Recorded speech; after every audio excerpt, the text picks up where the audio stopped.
Hola, hola, bienvenidos a Big Left en el nombre del Padre, del Hijo y del Espíritu Santo. Amén. Viva Cristo Rey. ¿Por qué grito ahora Viva Cristo Rey y no al final? Porque este celular en un momento me pidió hacer una actualización del software y hice la actualización, y cuando antes hacía videos de 45, 47 minutos máximo, pero de 45 47 minutos era muy cómodo para mí, porque los temas que hablo y que quiero desarrollar tienen un tiempo, tienen una latencia, un desarrollo mínimo de 45 minutos. Recuerdo que las clases en la universidad eran de 45 minutos.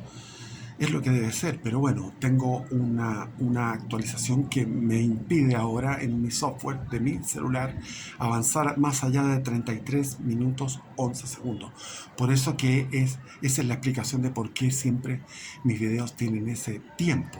En realidad mis videos durarían 45 minutos para hablar más o menos de un tema, porque me gusta hablarlo con profundidad y con un sentido más académico.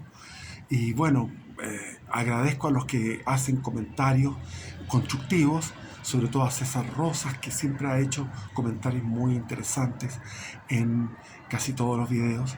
Agradezco a todos los que comentan, especialmente a él, que ha sido muy buen seguidor del canal.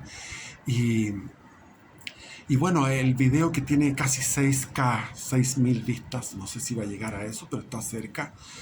No lo quería subir porque lo consideré un video malo, y sin embargo tiene tanto éxito en YouTube. Eso te indica que YouTube es una plataforma que no está destinada a lo serio, pero podemos sí avanzar en lo serio. Como en este momento estamos en un momento de definiciones eh, electorales, yo no quiero entrar en lo que otros han hablado. Para eso están los canales que ya he citado, para eso está Pensando la Nación, para eso está Voz Soberana, RST Chile de Alexis López Tapia, para eso está Seba Left, el canal de mi hijo Sebastián Izquierdo, y esos son los que yo conozco, ¿no? Me han hablado de la Pía Marinovich. No me gusta escucharla porque, no sé, no me gusta, una cosa personal, o sea, no por sus ideas ni por su persona, sino que como habla. Y después está la otra, la Vanessa Kaiser, tampoco me gusta. Entonces, bueno, no las recomiendo porque no las veo. Pero existen ellas también. Entonces, y el gran Hermógenes Pérez de Arce, donde habla todo lo que es el análisis de esta propuesta constitucional. Y yo lo que quiero hablar es sobre la historia de Chile, la historia del siglo XIX, por qué Chile fue una excepción dentro de Hispanoamérica. Y vamos, para entrar en materia, vamos hacia lo que era el siglo XVIII, siglo XVII, siglo XVI. Siglo XVI Chile fue un país duro, difícil, el extremo de toda la conquista española, que simplemente existía porque tenía que haber éramos como un castillo de defensa con, contra la piratería, y un castillo de soberanía de la corona católica española, para evitar que Chile, si ellos se imaginaban en su mundo geopolítico acertado, de que si esto caía en manos de ingleses, de holandeses, de los heréticos, que en esa época ya empezaban a ser corsarios y empezaban a atacar las costas en las Antillas. Por ejemplo, ocuparon lo que es Jamaica, y Jamaica se convirtió en una base de piratería, las Bahamas, y todas esas islas de las Antillas. En este momento hay gente que habla otro idioma, no el idioma español, porque fueron ocupadas. Las mismas Guyanas, territorio de las Guyanas también fue ocupado por estas potencias. Entonces, en un comienzo llegó España, pero después empezaron estas potencias rivales, sobre todo lo que era el Flandes, que era lo que es Holanda y ahora se llama Países Bajos. Tenía una potencia marítima y expansionista, y eran corsarios, igual que los ingleses, bajo el reinado de Isabel I, que odiaba el catolicismo y odiaba a España, y ella mandó a Sir Francis Drake, que dio la segunda vuelta al mundo después de Sebastián Elcano. Entonces, Chile era una necesidad geopolítica de mantener aquí. Por eso que se construyeron los fuertes en Valdivia, los fuertes en Ancud. Ancud tiene su origen para proteger esa bahía, Valdivia para proteger esa entrada del río, que fue tomada por los holandeses en un momento, y en un momento Valdivia fue holandés, pero los indígenas no querían a los holandeses porque veían que los españoles eran mejores que los holandeses, y los indígenas huilliches apoyaron el que salieran de ahí los holandeses. Entonces Chile fue un desangramiento, se desangró el erario del virreinato del Perú, el erario de la corona española, por mantener este lugar en circunstancias que había una guerra permanente. Todos los años había guerra, todos los veranos. Cada verano los santiaguinos tenían que apearse al caballo con sus armaduras, con lo que tenían, eran todos harapientos, no había un suministro de ropa, era muy difícil encontrar buena ropa, por eso se les llamaba los rotos. Cuando llegaban a Perú se les llamaba a los chilenos, a los españoles que vivían aquí, a los criollos, el que escribió Arauco Domado, todos estos que eran poetas, eran gente de Arauco, bueno, no me quiero meter en ese tema, pero eran gente de caballeros de lucha. Por ejemplo, el famoso Bernal del Mercado era un gran guerrero que pasó toda su vida peleando, y cuando él se enojó por unos problemas con sus jefaturas y se fue a cultivar la tierra, después lo llamaban y echaban de menos a Bernal del Mercado, porque él era Bernal Díaz del Mercado era un tremendo guerrero que había derrotado a los araucanos en varios combates y batallas. Y entonces lo que había era un espíritu épico de lucha. Los santiaguinos no podían progresar en los cultivos porque tenían que ir a pelear constantemente a Arauco, y la guerra de Arauco era todos los años, con reveses tan grandes como fue el desastre de Curalaba, donde murió el gobernador García Óñez de Loyola, porque él quería hacerse el bueno, el bonito. Él era un buenista, era de muy alta alcurnia, era primo de Ignacio de Loyola, del mundo vasco. Eso fue lo que estaba conversando con César Rosa sobre el mundo de los vascos. Los vascos era una nación que se creía toda noble. Los vascos se creían todos nobles. Todos tenían una alta alcurnia por el hecho de ser vascos. Y bueno, y este hombre regaló cocinas a leña, de estas de hierro que ahora vemos en el sur, y en esa época era una novedad. Estas cocinas de hierro era una última tecnología, y las regaló a los 200. Habían 208 caciques araucanos que tenían en su totalidad 2 millones de hectáreas. Ese era el territorio de la Araucanía indómito, 2 millones de hectáreas desde el Biobío hasta el Tolten. Y ahí él regaló estas y los indios no entienden, el mapuche no entiende en su concepto el hecho de ser buena persona, de la generosidad, y entiende que la generosidad es un signo de debilidad. Entonces, con esa mentalidad, dijeron: este gallo lo que quiere, nos tiene miedo. Y ahí el famoso Pelastraro, no sé cómo se pronunciará exactamente, en Curalaba destruyó a ese pequeño ejército de 60 jinetes, lo mismo que había pasado con Valdivia y Caupolicán en Tucapel. Ahora pasó en Curalaba, 60 al amanecer, antes, en el aclarar de la alborada, mientras estaban durmiendo aún los españoles, la hueste indígena ataca y los masacra, y no queda ni uno vivo.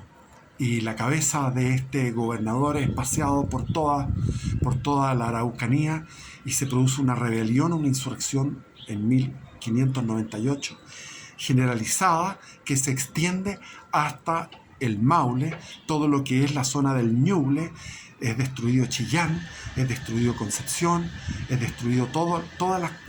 Villarrica es sitiado, y después de 2 años de sitio, donde los pobres que quedaron ahí encerrados en Villarrica tuvieron que comer, después de cuando ya no había ratas, ya no había para comer ratones, comían sus propias... los cinturones de cuero los hervían para poder comer alguna cosa de algo. Murieron ahí en un sitio heroico, esos españoles, en el sitio de Villarrica. En Valdivia fue sitiado por el formidable Perantaro, y fue destruido Valdivia, y también Osorno fue destruido. Hubo una guerra, un levantamiento de los huilliches, y los huilliches, los pobres españoles de Osorno, en el río Orrahue, ahí tuvieron que pelear en unas balsas contra toda una cantidad de miles de indios, completamente en derrota. Entonces las 7 ciudades fueron eliminadas y solamente quedó Santiago. Nuevamente lo mismo que había pasado cuando estaba Lautaro. Y siguió, vino como... esto fue algo que llegó a la corte. Estaba Felipe III ya, recién ocupando el trono. Dijo Felipe III: necesito el mejor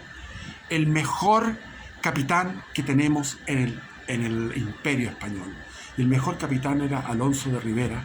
Lo enviaron a Santiago, y antes se fue informando, porque llegó a Lima, habló con los veteranos que había en Lima, se informó de los escritos que había, porque ya llevábamos 60 años de guerra, de fracasos guerreros, con Rodrigo de Quiroga, con Alonso de Sotomayor, se me olvidan los nombres, pero unos gobernadores extraordinarios que pasaban peleando. Rodrigo de Quiroga ya estaba inválido, lo llevaban en andas los indios amigos, y él arriba de una hamaca, arriba acostado con la espada, matando enemigos. Entonces eran tipos tremendamente pasando hambre, frío, desnudez, en harapos, luchando permanentemente contra este pueblo indómito que era el pueblo araucano. Y finalmente Alonso de Rivera fue un gobernador muy importante, porque dijo: no podemos seguir ocupando a los colonos de Santiago para ir a repoblar las ciudades del sur y a luchar contra los araucanos. Tenemos que hacer un ejército. Entonces él por primera vez comienzan los impuestos en Chile, porque no había impuestos hasta el momento. La empresa de conquista había sido una empresa privada. No hubo plata del erario real en conquistar todo esto. Todo lo que fue la conquista de todos los territorios españoles fueron los adelantados, que eran hombres que eran empresas privadas. Por ejemplo, la conquista de Perú fue hecha por Pizarro, Almagro y Luque. Y esos 3 era una organización, una empresa privada. Finalmente se peleó Pizarro con Almagro. Almagro terminó decapitado, y Pizarro... Bueno, esa es otra historia. Casi eran guerras civiles dentro del imperio. Y ahí fue Pedro de Valdivia a pelear por los Pizarros, porque él sabía que los Pizarros estaban en mejor pie, más correctamente, estaban más dentro de la línea del rey, con ya me olvidé el nombre en este momento. Bueno, es que la historia es tan amplia que uno lee, y después hay detalles, como uno, si no está preparado, no ha preparado un video, se olvida de los detalles. Pero vamos a lo que era. Alonso de Rivera estableció una línea de fuertes. Dijo: hay que tener una línea de fuertes. Y los fuertes eran el fuerte de Arauco, que está donde está ahora la ciudad de Arauco; el fuerte de San Pedro, que está ahora donde está la comuna de San Pedro, al otro lado del Biobío; el fuerte de Santa Juana; el fuerte de Nacimiento; el fuerte de Santa Bárbara, allá en la cordillera. Y de todos estos fuertes estaba una centralización en Yumbel. Yumbel era el fuerte que centralizaba todos estos otros fuertes, y se generó un ejército permanente. Se estableció en Santiago costureras que hacían ropa para estos soldados. Se estableció haciendas donde había ganado que podía abastecer la comida de los soldados. Y gallineros, entonces ahí viene la cazuela chilena, la cazuela de vacuno y la cazuela de ave, viene de esta vida de soldados. De repente se descubría que había, por ejemplo, fenómenos de sodomía y los quemaban vivos para establecer la disciplina dentro de estos fuertes, que eran fuertes que la idea de Alonso de Rivera era tener este ejército profesional y que fuera avanzando durante una generación, una línea donde se iba a ir avanzando en la civilización a través del comercio, que hubiera comercio que civilizara a los araucanos, y a través de la evangelización y de la vida urbana que estaba protegida por esta línea de fuertes. Pero lamentablemente esa idea se abandonó y el rey escuchó al jesuita Luis de Valdivia, que dijo que lo que había que hacer era ir a evangelizar a los araucanos. Y los jesuitas fueron a evangelizar y hubo mártires, y los jesuitas les fue mal en su evangelización de los araucanos, y establecieron simplemente en Chillán una escuela para los hijos de los caciques. Los hijos de los caciques los caciques enviaban a sus hijos, que eran 200, cada uno eran 200, 208, 190, entre 190 y 210 eran las tribus, pero generalmente eran 208 fijamente. Después en los parlamentos que se hicieron eran 208 los caciques de estos 2 millones de hectáreas que era la Araucanía, y los hijos iban a educarse a este colegio de los jesuitas en Chillán, donde aprendían catolicismo, pero esto es catolicismo griego, latín, griego, literatura española, filosofía de Aristóteles. Y los indígenas, estos indios, volvían y eran tan pocos que no podían hacer una masa crítica y volvían a ser bárbaros, y eso nos sirvió durante 2 siglos y medio. Los jesuitas fueron expulsados y retomaron esa antorcha los franciscanos, y esa escuela que tenían los franciscanos en Chillán fue el lugar donde el dínamo, el motor de donde salieron todos los soldados y los líderes, los caudillos que lideraron, que pelearon por el rey en la guerra de independencia. Entonces, viene el siglo XVII y continúa la guerra.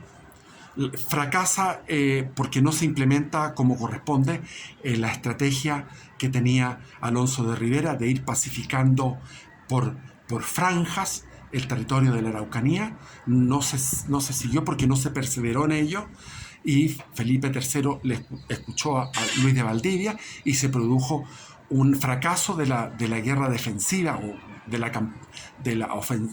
defensiva, que se llamaba, que era ir a pacificar a los indios mediante el evangelio. No funcionó. Tampoco funcionó la idea de los jesuitas de concientizar o adoctrinar con el magisterio de la iglesia y con la civilización occidental a los hijos de los caciques.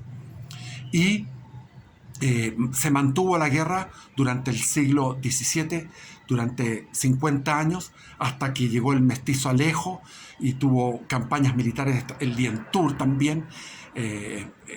¿Cómo se llamaba se me olvidan los nombres, pero viene todo lo que fue la época de la batalla de las cangrejeras, cerca de lo que es donde está Yumbel. Hubo la batalla de las cangrejeras, que fue un desastre para las armas españolas. Es decir, las armas españolas siguieron teniendo derrotas.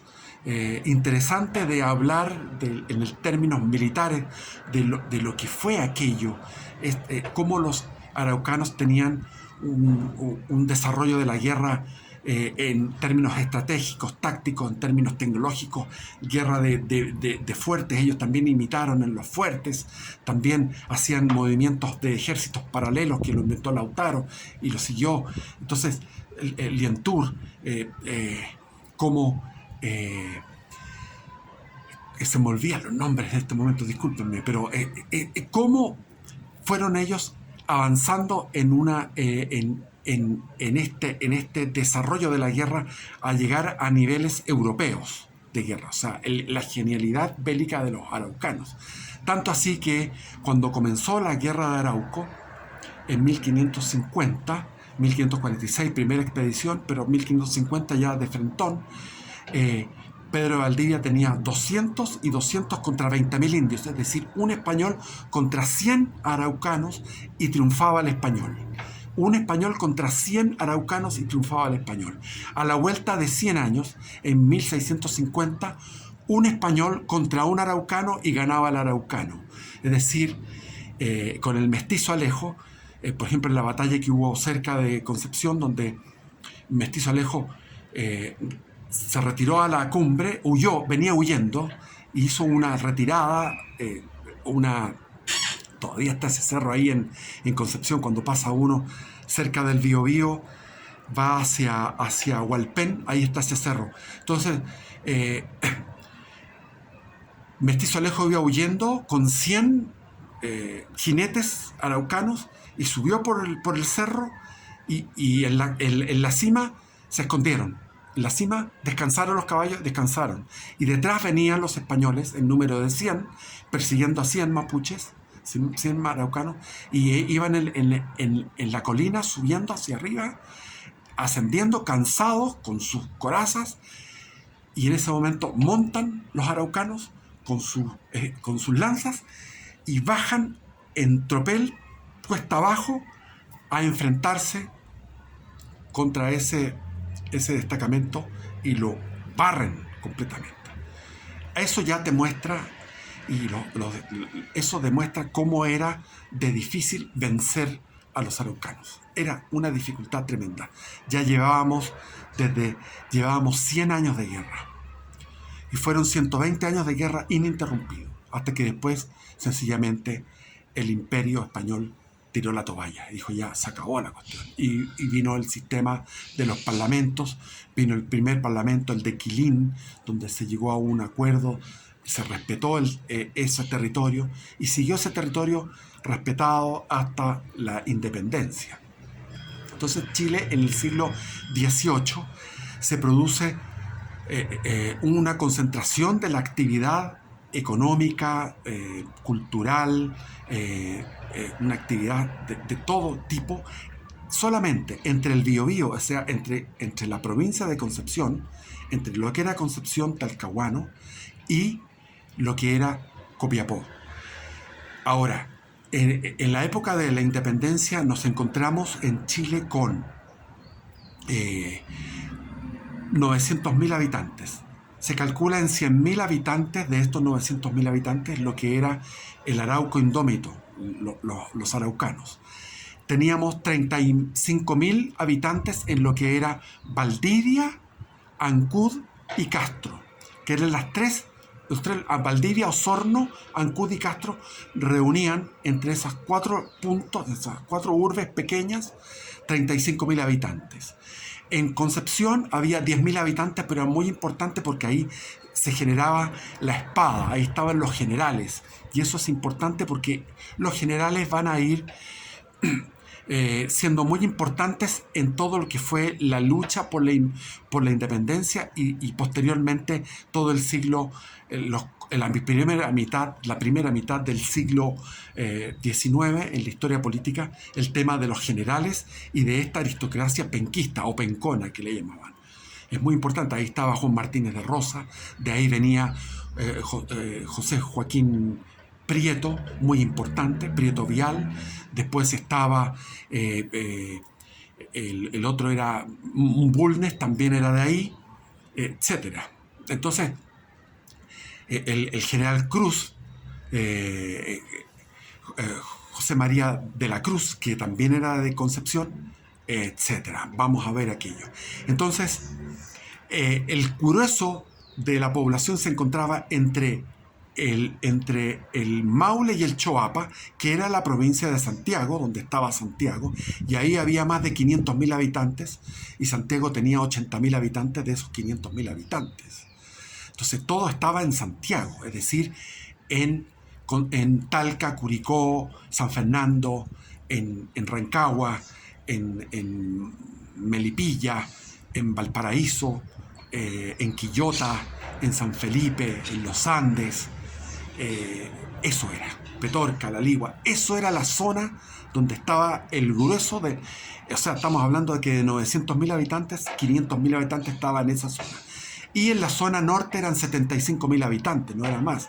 Es decir, la zona de La Serena, de Copiapó, la zona de toda esa zona de Coquimbo era una zona naturalmente realista, igual que el sur, era realista, donde se produjo lo que fue la insurrección contra la corona española, no contra la corona, sino que contra los peninsulares, porque lo que hubo no fue una rebelión contra el rey.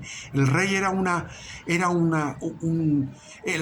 abstracción, nadie veía al rey. El rey era como Dios, estaba Dios y el rey. Por lo tanto, el rey era lo que, la monarquía católica española era lo que unía a todos los virreinatos. El virreinato del Perú, el virreinato de Nueva Granada, que era la Gran Colombia después, lo que es Venezuela, Colombia, el virreinato de Nueva España, que era gigante, lo que era México, incluido California, Nuevo México, Arizona, Texas, el virreinato de la Plata, que recién había sido inaugurado en 1778, que incluía el Alto Perú, lo que es ahora Bolivia, el Cuyo, lo que era Mendoza, San Juan, San Luis, incluía lo que es ahora Uruguay, lo que era Paraguay, era tremendo.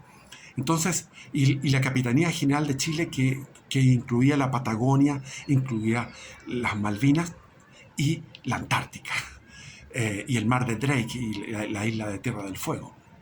Ese era el destino de Chile. El destino en lo universal de Chile era Chile, fértil provincia señalada en la región antártica famosa, poema de Alonso de Ercilla, que es el que da esa descripción de Chile en el poema de la Araucana. O sea, Chile es el único lugar en Hispanoamérica que nace con un poema épico.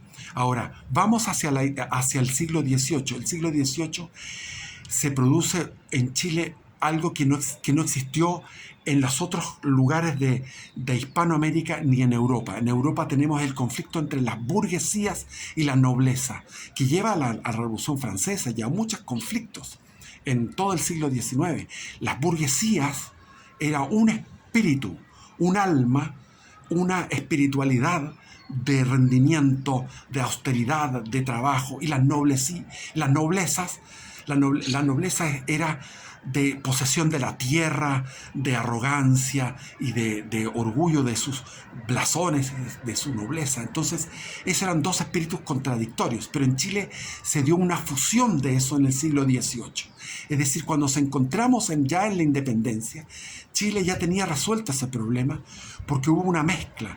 Los elementos vascos que llegaron eran industriosos, eran austeros, y se mezclaron con una nobleza que venía de los conquistadores, esa nobleza castellana, que era una nobleza de guerreros, que los que habían participado en esa guerra de Arauco infinita, en esa guerra inmensa, interminable y desgastadora, que suponía un espíritu tan épico, ya estaba cansada y se había quedado simplemente en la posesión de la tierra, pero en la posesión de la tierra mediante los matrimonios entre los vascos que llegaban como empresarios, que llegaban en todo lo que era la parte de fabril pequeña, de hacer, por ejemplo, enviar grasa a través de la crianza de porcinos, enviar grasa a Lima, donde se fabricaban velas para los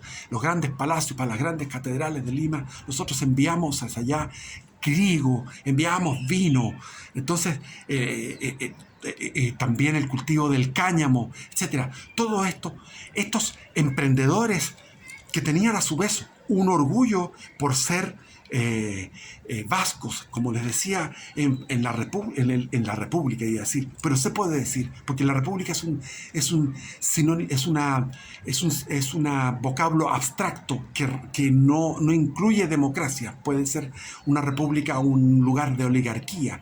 Entonces esta proto-oligarquía se fue fusionando el carácter burgués con el carácter feudal, el carácter antiguo feudal con el carácter burgués, mediante matrimonios donde esta nueva sangre de los vascos, que venían de un lugar selvático, de un lugar frío, de un lugar donde ellos tenían su propia autoridad territorial, calzó perfectamente con esa aristocracia ya en cierta decadencia, que le quedaba solamente la arrogancia de tener el terreno, las grandes haciendas, pero eso, al fusionarse con los vascos, generó esa aristocracia castellano-vasca, que era una oligarquía que en el libro de Agustín Edwards, La Fronda Aristocrática, que se los recomiendo, habla que ellos participaron en el fondo de todo el siglo XIX